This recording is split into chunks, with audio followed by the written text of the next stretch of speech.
கிறிஸ்துக்கள் அன்பான காலைக்கெது நிகழ்ச்சி நேயர்களே, மீண்டும் ஒரு விசை கூட இந்த நாளிலும் உங்களோடு கூட இயேசுவின் புண்ணிய நாமத்துல இணைவதில் மகிழ்ச்சி அடைகின்றேன். இந்த நாள் உங்களுக்கு இனிய நாளாக இருக்க இயேசுவின் நாமத்துல உங்களுக்கு வாழ்த்துதல் கூறுகிறேன். இன்னைக்கு வருகிற வாக்குத்தத்தத்தின் செய்தி எங்கிருந்து அப்படின்னு பாத்தீங்கன்னா, உபாகமம் 31ஆம் அதிகாரம் 6வது வசனம். நீங்கள் பலன் கொண்டு திடமனதாயிருங்கள், அவர்களுக்கு பயப்படவும் திகைக்கவும் வேண்டாம். உன் தேவனாகிய கர்த்தர் தாமே உன்னோடு கூட வருகிறார், அவர் உன்னை விட்டு விலகுவதும் இல்லை, உன்னை கைவிடுவதும் இல்லை அப்படின்னு சொல்லி இஸ்ரவேல் மக்களுக்கு தேவன் கொடுத்த வாக்குத்தத்தம். ஆவிக்குரிய இஸ்ரவேலராக இருக்கிற உங்களுக்கும் எனக்கும் இந்த வாக்குத்தத்தம் பெரிய ஆறுதலும் பெரிய தைரியத்தையும் தருகிறது. ஏன் சொன்னா அவர் சொல்றாரு, நான் உங்களோடு கூட வருகிறேன். ஆண்டவர் நம்மோடு கூட வரும் பொழுது நம்ம எதை குறித்தும் என்ன செய்ய தேவையில்ல, பயப்பட தேவையில்ல, கலங்க தேவையில்ல, திகைய வேண்டாம், ஏன்னா நான் அவங்க கூட வரேன் அப்படின்னு சொல்லி ரொம்ப அழகா நமக்கு இங்க வாக்குத்தத்தம் தேவன் நமக்கு கொடுக்கிற பெரிய வாக்குத்தத்தமா இருக்குது. நீங்க பாத்தீங்கன்னு சொன்னா, அமெரிக்கா தேசத்துல இருக்கிற ஒரு பொறியாளர், அவர் என்ன செஞ்சாருன்னு சொன்னா, அவர் கடவுளுக்கு ரொம்ப பயந்த ஒரு மனுஷன். அவருக்கு ஏதாவது கடவுளுக்காக நான் எதையாவது செய்யணும் அப்படின்னு சொல்லி அவர் முடிவெடுக்கிறாரு. அப்படி முடிவெடுக்கும் பொழுது அவர் தன்னுடைய மனைவி எடுத்து அதை என்ன செய்யறாரு, அதை தெரியப்படுத்துறாரு. நம்ம எப்படியாச்சும் என்ன செய்யணும், ஒரு இடத்தை தேர்ந்தெடுத்து அந்த இடத்துல போய் என்ன செய்யணும், ஆண்டவருடைய அன்பை நம்ம சொல்லணும் அப்படின்னு சொல்லி அப்படி பேசி கொண்டிருந்தாங்க. அப்படி அவங்க யோசித்து கொண்டிருக்கிற அந்த காலகட்டங்கள்ல அவங்களுக்கு தோணுன ஒரு இடம் என்ன அப்படின்னு சொன்னா, பிரேசில் நாட்டுல இருக்கிற அமேசானுடைய ஆற்றங்கரை ஓரமாக இருக்கிற இடங்கள்ல நீங்க பாத்தீங்கன்னா இந்த பக்கம் அமேசான் காடுகள் இருக்கும், நடுவுல என்ன செய்யணும்னா அந்த பிரேசில் அந்த ரிவர் ஓடும் பார்த்துங்க. அந்த ரிவர் ஓடும்பொழுது அந்த இடத்துல இருக்கிற இந்த ஆற்றங்கரை சைட்ல என்ன செய்யுங்கன்னா, அங்க என்ன செய்வாங்க சொன்னா, மக்கள் வாழ்கின்றார்கள். அப்படி அந்த வாழ்கிற அந்த இடத்துல என்ன செய்யணும், நம்ம தேவனுடைய அன்பை குறித்து உண்மையான தெய்வத்தை பத்தி அவங்களுக்கு என்ன செய்யணும், தெரிவிக்கணும்.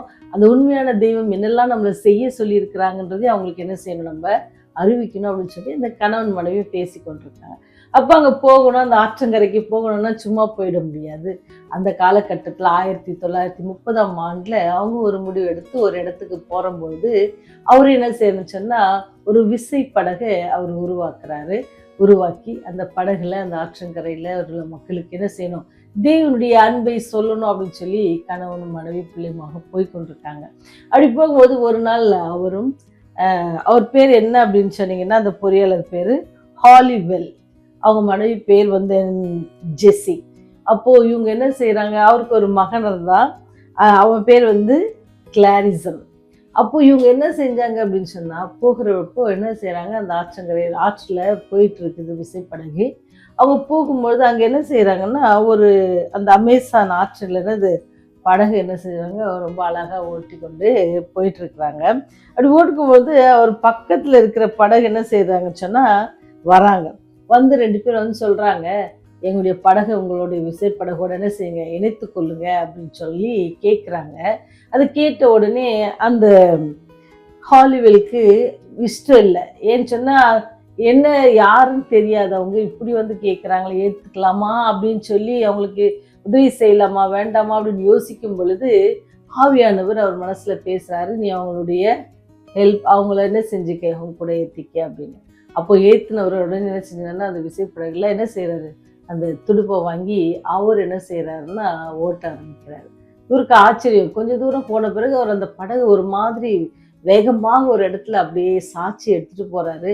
இவருக்கு ரொம்ப ஆச்சரியமா இருந்துச்சு, ஏன் இவர் இப்படி பண்றாரு அப்படின்னு நினைக்கிற நேரத்துல அப்போ அவர் சொன்னார், கூட இருந்தவர் சொன்னாரு, அங்க ஒரு பாறை இருக்குது, அந்த பாறை படகு நம்ம இடிச்சிருவோம், அதனாலதான் நான் அதை அப்படி போனேன் அப்படின்ட்டு சொன்னாங்க. இவருக்கு ரொம்ப ஆச்சரியமா இருந்துச்சு.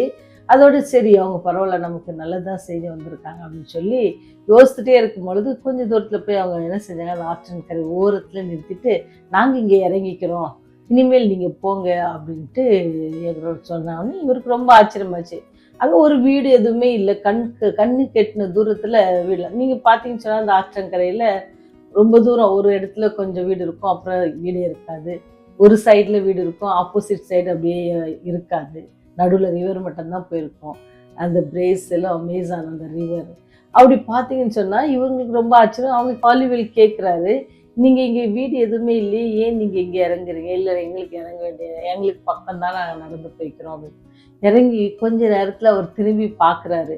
இங்க வீடே இல்லை, இங்க இறங்கி இருக்கிறாங்களே, எவ்வளவு தூரம் போறாங்க அப்படின்னு பார்த்தா அங்க ஆட்களே இல்லை, கண்ணு கெட்டின தூரத்துக்கு இல்லை.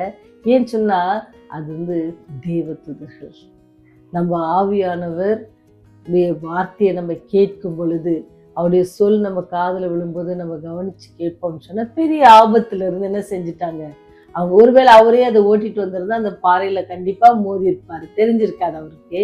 ஆனா அங்க தேவதூதர்கள் என்ன செஞ்சாங்க, அவருக்கு உதவி செய்தாங்க. அப்பதான் அவர் உணர்றாரு, ஆண்டவர் தேவதூதர்களை கொண்டு நம்மை காப்பாற்றினார் அப்படின்னு சொல்லி அவர் ரொம்ப அது பெரிய அவருக்கு யோசனையா இருந்துச்சு.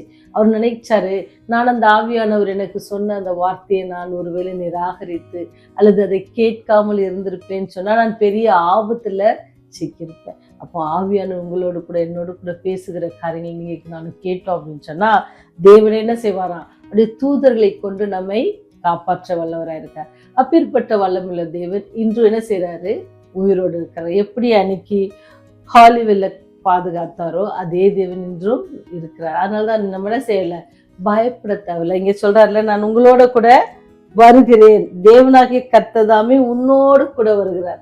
பாருங்க, என்னோடு கூட வருகிறார், உங்களோடு கூட வருகிறார். அவர் நம்மோடு கூட வரும்போது நம்ம எதுக்கும் பயப்பட தேவையில்ல, கலங்க தேவையில்லை. ஏன்னு சொன்னா அவர் சொல்கிற வார்த்தை பாருங்கவா, உன்னை விட்டு நான் விலகுவதும் இல்லை, உன்னை கைவிடுவதும் இல்லைன்னு சொன்னார். கைவிடாத தேவன் நம்மோடு கூட இருக்கிறார்.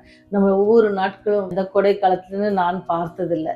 என்னுடைய இந்த வயது வரைக்கும் நான் இவ்வளவு பெரிய அப்பேற்பட்ட ஒரு வெப்பமான சூழ்நிலை, அதன் மத்தியிலும் தேவன் நம்மை பாதுகாத்து பராமரித்து வருவதை நினைக்கும் பொழுது அவர் நம்ம வைத்திருக்கிற அன்பை நம்ம யோசித்து பார்க்கணும். அதை அவர் சொன்னார்ல, உன்னை விட்டு நான் விலகுவதும் இல்லை, உன்னை கைவிடுவதும் இல்லை. கைவிடாத தேவன் நம்மோடு கூட இருக்கிறார்.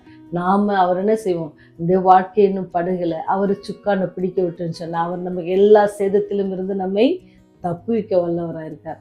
அப்படி தப்புவிக்க வல்லவரை நாம் தொடர்ந்து பற்றி கொள்வோமா? ஜெபம் செய்வோம். கிருபையும் இரக்கம் நிறைந்த தகப்பனே, உம்மை நோக்கி அப்பா பிதாவை என்று அழைக்கும்படியான ஸ்லாக்கியத்தை கொடுத்தவரே, அதற்காக உம்மை துதிக்கிறோம், சோஸ்தரிக்கிறோம். விரைவில் நல்ல நித்திரையை தந்து இன்னொரு நாளை நீர் காண செய்த மட்டிலா கிருபைக்காக நமக்கு நன்றி செலுத்துகிறோம் ஆண்டவரே. எங்கள் வாழ்க்கை என்றும் படகில ஆண்டவரே நீர் சுக்கானை பிடித்து எங்களை நடத்தும் ராஜா. எங்களை நோக்கி இருக்கிற எந்த ஆபத்துக்களும் எல்லாவற்றையும் அறிந்தவர் நீர் ஆண்டவரே. நீர் எங்களை எல்லாவற்றிலிருந்து விடுதலையாக்கி நீர் எங்களை காப்பாற்றி வருவேன்னு சொல்லி வாக்குத்தத்தம் கொடுத்திருக்கீங்களே. நான் உங்களை விட்டு விலகுவதில்லை, கைவிடுவதும் இல்லை என்று சொன்னீங்களே தகப்பனே. இந்த வேலையிலும் கூட உண்மை நோக்கி கூப்பிடுகிற ஒவ்வொரு நீர் கண்ணோக்கி பார்த்தவருடைய தேவைகளை சந்தித்தவர்களை ஆசீர்வதிங்க ஆண்டவரே. எந்த நாளிலும் நாங்கள் உடைய ஆவியானவரை கொண்டு எங்களை நடத்துகிறதற்காக உண்மை நன்றியோடு துதிக்கிறோம். அவருடைய மெல்லிய சத்தத்தை கேட்டு எங்களுடைய வாழ்க்கையை நாங்கள் சரி செய்து கொள்ள நீர் எங்களுக்கு உதவி செய்யுங்க. பாவிகளாக எங்கள் மேல் கிருபையா இருங்க. அப்படியே ராஜ்யம் வரும்போது தள்ள வேண்டுமா இயேசுவின் வழியை ஜெபிக்கிறோம் ஜீவனுள்ள நல்ல தகப்பனே. ஆமென், ஆமென்.